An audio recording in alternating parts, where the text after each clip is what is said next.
कांग्रेस के लिए लगातार बुरी खबरें आ रही हैं। कांग्रेस और विपक्ष के लोग समझ ही नहीं पा रहे कि बीजेपी से मुकाबला कैसे करें। पीएम मोदी की सफल नीतियों की वजह से देश आज काफी तेजी से आगे बढ़ रहा है। लोग खुशहाल जीवन जी रहे हैं। पहले ही सरकारों से ज्यादा लोग इस सरकार से खुश हैं। भारत सरकार लगातार युवाओं के लिए कदम उठा रही है। नौकरियों से लेकर रोजगार तक में पिछली सरकारों से बेहतर ट्रैक रिकॉर्ड इस सरकार का रहा है।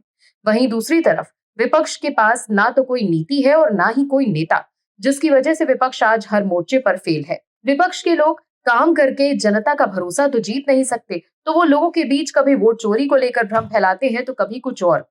विपक्ष के लोग और कांग्रेस राहुल गांधी के भरोसे बैठे हैं, लेकिन जब देश के कई राज्य के लोग भीषण बाढ़ की समस्या से जूझ रहे हैं, तब राहुल गांधी विदेशों में छुट्टियां मना रहे हैं। ऐसे में विपक्ष के लोग जबरदस्ती बीजेपी को घेरने की कोशिश करते हैं, लेकिन वो एक्सपोज हो जाते हैं। क्या है पूरी खबर, बताते हैं आपको इस रिपोर्ट में।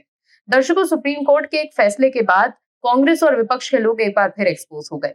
दरअसल कांग्रेस पार्टी लगातार वोट चोरी का आरोप लगा रही है। केंद्र सरकार पर आरोप लगाने के साथ साथ अब कांग्रेस ने भारतीय दूरसंचार नियामक प्राधिकरण यानी ट्राई पर गंभीर आरोप लगाए।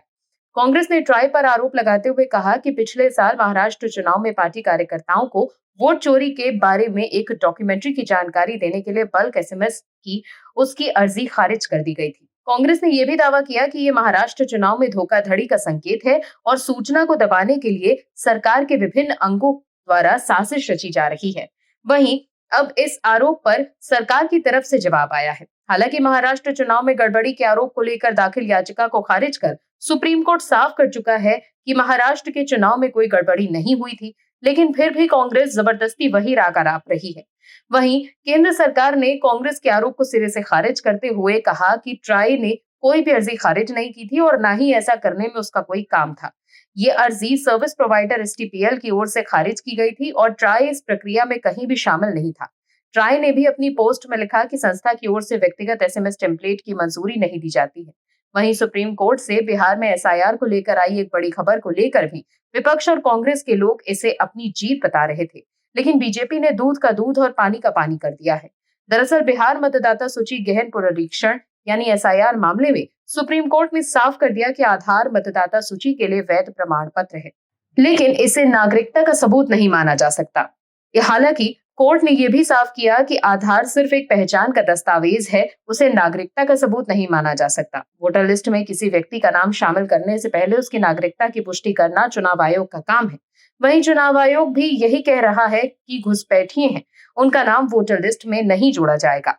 वहीं इसके अलावा सुप्रीम कोर्ट ने यह भी स्पष्ट किया कि अधिकारी आधार कार्ड की प्रामाणिकता और वास्तविकता की जांच करने के लिए अधिकृत होंगे। इसके अलावा सुप्रीम कोर्ट ने यह भी कहा है कि कोई नहीं चाहता कि अवैध प्रवासियों के नाम मतदाता सूची में आए, इसलिए ये साफ होना चाहिए कि केवल असली नागरिकों को ही वोट डालने की अनुमति होगी और जो लोग फर्जी दस्तावेजों के आधार पर असली नागरिक को होने का दावा करेंगे, उन्हें सूची से बाहर रखा जाएगा। लेकिन टॉप कोर्ट के इस फैसले के बाद कांग्रेस की प्रवक्ता और social media chief Supriya Shrinate ने एक्स पर लिखा कि आधार को 12वां दस्तावेज माना जाए। सुप्रीम कोर्ट ने एसआईआर पर बड़ा निर्देश जारी किया, वोटबंदी की साजिश पर रोक लगा दी गई। इस फैसले पर बिहार ही नहीं बल्कि पूरे देश में करोड़ों लोगों के सबसे ताकतवर हथियार वोट के अधिकार को बचाया है। ये जननायक राहुल गांधी और इस देश की जनता की जीत है। इसके अलावा योगेंद्र यादव ने एक्स पर लिखा कि आखिरकार 2 महीने की कानूनी लड़ाई के बाद सुप्रीम कोर्ट ने वोटबंदी की साजिश एसआईआर पर विराम लगाया है। इसके साथ एक दूसरे पोस्ट में उन्होंने लिखा कि वोटबंदी की बड़ी हार, आधार से मिलेगा मताधिकार।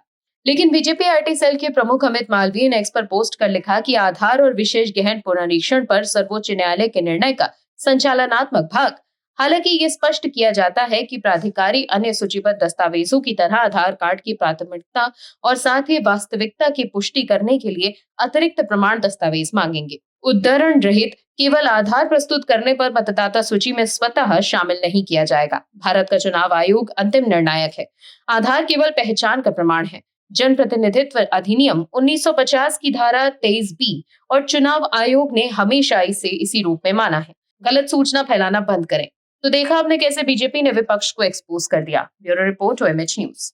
आप दर्शकों से विनम्र निवेदन है कि चैनल को सब्सक्राइब जरूर करें